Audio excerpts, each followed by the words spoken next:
Hey, Jeff Price with Leading Edge Strategies. Part 3 of the impact of the coronavirus on the flight training industry. We've got some good news. Colorado Aviation Business Association worked with Colorado Department of Health to at least allow flight schools to open for pilots to maintain their currency and for recurrent flying. So that's great news. I know CABA is going to continue to work to getting flight schools to be essential businesses because, frankly, they are.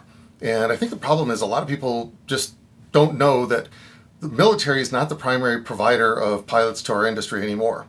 They used to be for decades. That was kind of the traditional model. Today, the majority of our pilots come from the civilian community. Take a look at this video. Let's see where our pilots are actually coming from. If not from the military, where do all the airline pilots come from? Roughly 10,500 pilots per year will come out of the small flight clubs and flight schools throughout the country. However, only about 30% of those will go off to the airlines. The airline-focused flight training programs produce about 6,500 pilots per year, with around 90% going to the airlines, which is what those programs are meant for. The rest of our airline pilots come from a combination of the military, the business jet, or the university aviation programs at the rate of about 3,000 pilots per year. Many other pilots will go off to other career choices, such as charter operators, corporate, government flying, or any of the other options available to pilots throughout the country. Prior to the pandemic, we had a critical pilot shortage. Coming out of that pandemic, we're not going to have that shortage for a little while. In fact, there's going to be some furloughs and some budget cuts on the airline side. However, as the industry starts to grow again, we're going to need pilots. And unfortunately, during the furlough, we'll have pilots that will retire.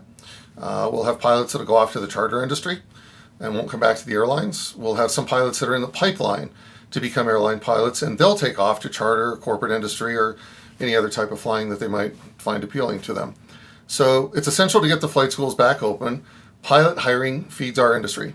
Pilot hiring is also a barometer of how well our industry is doing. When pilot hiring is up, then the industry hiring is up. When pilot hiring is down, industry hiring is down. So with tens of millions of jobs at stake, we need to keep the flight schools open. We need to keep providing fresh pilots for the airlines and for the other industries, the charter, the business, the government, all the other flying industries and agencies out there. So things are looking good. We're starting to come out of the quarantine, hopefully here really soon, and we'll see you next time.